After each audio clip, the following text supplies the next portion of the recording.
Hello guys, आज हम सीखते हैं बायोमास पिरामिड के बारे में। तो सबसे पहले जान लेते हैं कि बायोमास पिरामिड होता क्या है। तो इसको a biomass pyramid is the represented the total living mass या organic matter present in the different trophic level in the ecosystem. इसका मतलब ये होगा कि बायो पिरामिड मास जो होता है, कोई भी लिविंग है तो उसका टोटल बायोमास या टोटल मैटर को अलग अलग लेवल्स पे अलग अलग होता है। और इसका जो लिविंग मैटर लिविंग बायोमास होता है उसमें वाटर को छोड़ करके बाकी से टोटल किया जाता है, यानी कि जो लिविंग टोटल लिविंग बायोमास उसको कहते हैं। अब biomass is calculate as the mass in the living organism present each trophic level, यानी कि हर एक लेवल पर जो है इसका एनर्जी का लेवल है अलग अलग होता है।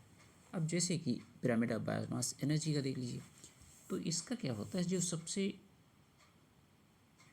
निचले लेवल पर होते हैं तो उनका जो एनर्जी लेवल्स होता है सबसे अधिक होता है। जैसे कि आपका प्रोड्यूसर हो गए और फोटो सिंथेसाइजर हो गए। तो जैसे कि हम पिक्चर्स के पास देख सकते हैं कि जैसे यहाँ पर जो प्रोड्यूसर हैं उनका कितना, जो सबसे निचला स्तर है तो उनका 1000 kg है। ऐसे ऐसे ऊपर बढ़ते जा रहे हैं तो इनका जो एनर्जी का लेवल घटता जा रहा है। दूसरे में भी देख सकते हैं वही कंडीशंस इसमें भी है। सबसे नीचे क्या है, आपके प्रोड्यूसर्स हैं, तो इनकी संख्या तो मैक्सिमम है तो एनर्जी भी मैक्सिमम है। तो यहाँ पर भी इनका एनर्जी लेवल जो ही हम ऊपर चले जाते हैं, टॉप लेवल पे जाते हैं, तो इनका एनर्जी लेवल धीरे धीरे करके क्या है, घटता जाता है।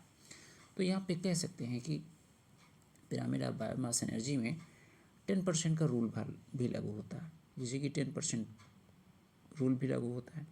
तो इसका मतलब ये होता है कि जो सबसे लोअर लेवल पर होता है उसकी एनर्जी सबसे अधिक होती है, लेकिन ज्यों ही ये अपर स्तर पर यानी कि अपने से हायर स्तर पर जाते जाएंगे तो हर एक स्तर पर 10% अपनी एनर्जी को ट्रांसफ़र करते जाएंगे।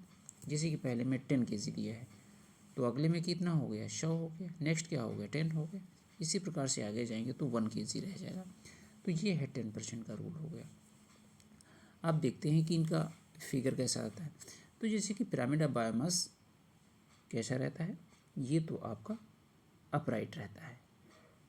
क्या रहता है, अपराइट रहता है। और इक्वाटिक का देखेंगे तो इसका उल्टा रहता है। ये हमारा किसका है, इक्वाटिक का है। तो ये कैसा है, इन्वर्टेड है। ये क्यों इन्वर्टेड है, क्योंकि इसमें जब देखते हैं जैसे कि नीचे ये क्या है, फाइटोप्लैंक्टन्स हैं, फिर ऊपर जाएंगे तो जूप्लैंक्टन्स हो जाएंगे, फिर ऊपर क्या है आपके कार्निवोरस हो जाएंगे या स्मॉल फिशेस हो जाएंगी, और उसके बाद क्या हो जाएगा, टॉप कंज्यूमर्स हो जाएंगे। तो इस प्रकार से देखते हैं कि जूप्लैंक्टन्स का जो है संख्या देखते हैं तो अधिक है, लेकिन ज्यों ज्यों मान के चलो यहाँ पर 2 ग्राम इनको पर स्क्वायर मीटर है, इसका कितना 4 हो जाएगा मीटर स्क्वायर। इसी प्रकार से अगर टॉप पे जाते हैं तो इनका किसका हो जाता है 12 GM पर मीटर स्क्वायर इनका भार हो जाता है। तो इस प्रकार से हमने देख लिया कि एक्वाटिक वाटर का जो बायोमास होता है अपराइट होता है, और एक्वाटिक का क्या होता है, इन्वर्टेड होता है। इसी प्रकार से ग्रासलैंड का देखते हैं तो ये भी आपका क्या है, अपराइट ही रहता है।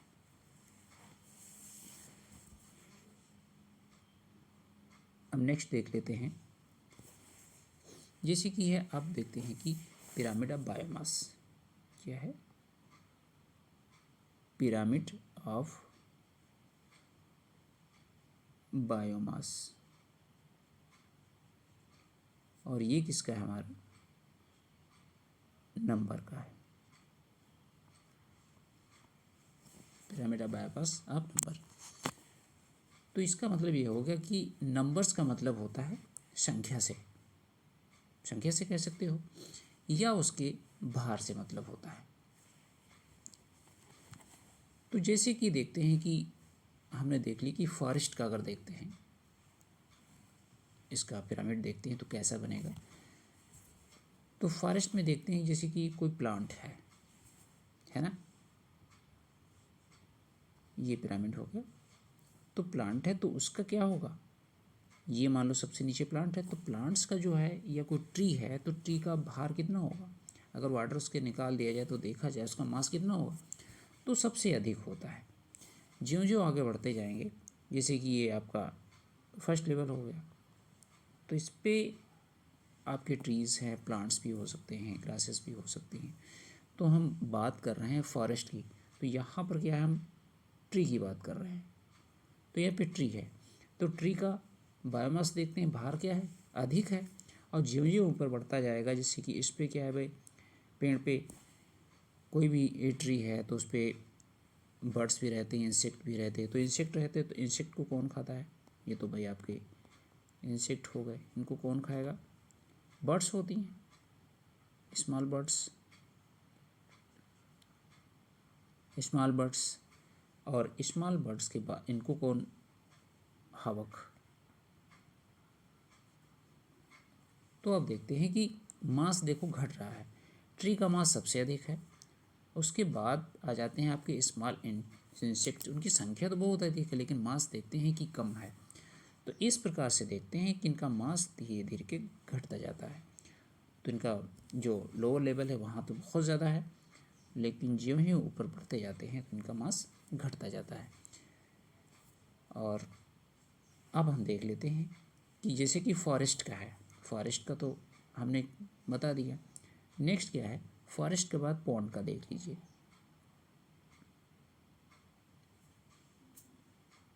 पिरामिड, तो पॉन्ड्स का देखते हैं, इसका भी क्या होता है आपका, अपराइट होता है, अपराइट। कैसे अपराइट होता है, क्योंकि यहाँ पर निचले स्तर पर क्या होते हैं, फाइटोप्लैंक्टन्स हो गए, क्या हो गया, फाइटोप्लैंक्टन्स। फिर इसके बाद क्या जाएंगे, जूप्लैंक्टन्स हो गए। इसके बाद क्या जाएगा, स्मॉल फिशेस हो गई, और ऊपर क्या जाएगा, बिग फिश हो गई, बिग फिशेस हो गई। अब यहाँ पे देखते हैं कि फाइटोप्लैंक्टन्स की संख्या अधिक है, लेकिन बायोमास क्या है इनका, भाई ज़्यादा है। लेकिन ज्यों ज्यों ऊपर बढ़ते जाएंगे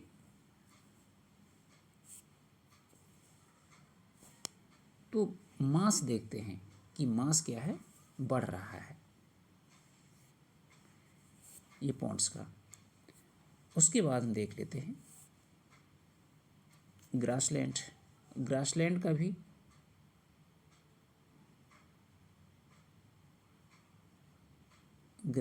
का भी अपराइट रहता है। उसके बाद देखते हैं ट्री का, जो ट्री का है इसका रहता है इन्वर्टेड। कैसा रहता है, इन्वर्टेड रहता है।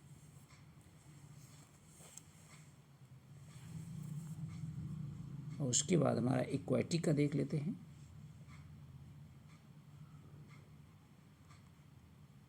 इक्वेटिक, इक्वेटिक का ऑलवेज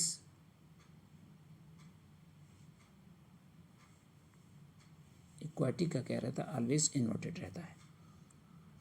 क्या रहता है, ऑलवेज इन्वर्टेड, ऑलवेज इन्वर्टेड रहता है।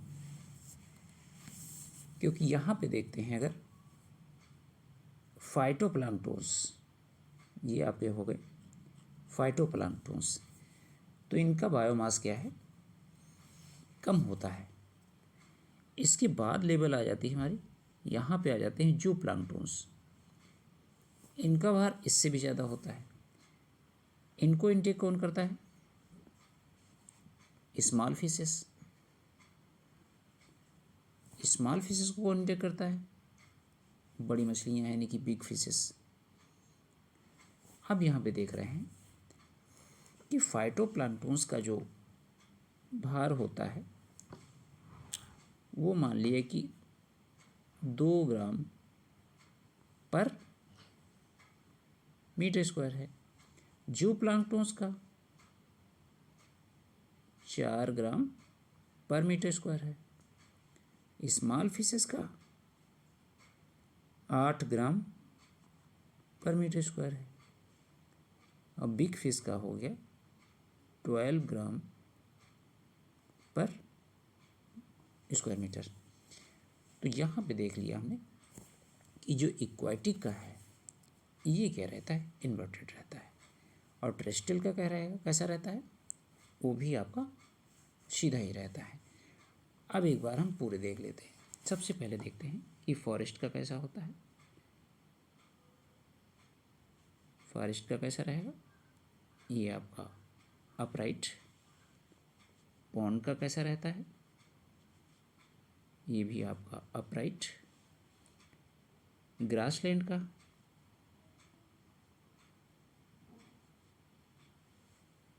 ये भी आपका अपराइट।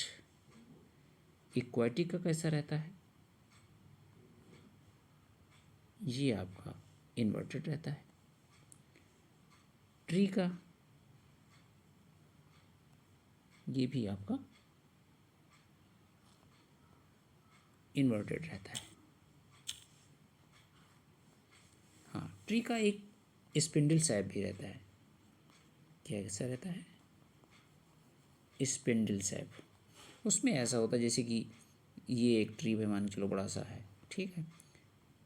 इस पे अगर स्मॉल इंसेक्ट रहते हैं तो उनकी संख्या अधिक होती है। उनको बर्ड्स इनटेक कर दी तो उनका बायोमास उनसे भी कम होता है क्योंकि संख्या कम होती है। और सबसे टॉप पे जाती है आपका जो हावक होते हैं, तो उसका जो है बायोमास और कम हो जाता है। इस तरीके से हमने क्या है, पिरामिड ऑफ बायोमास का अध्ययन कर लिया है। Thank you for watching.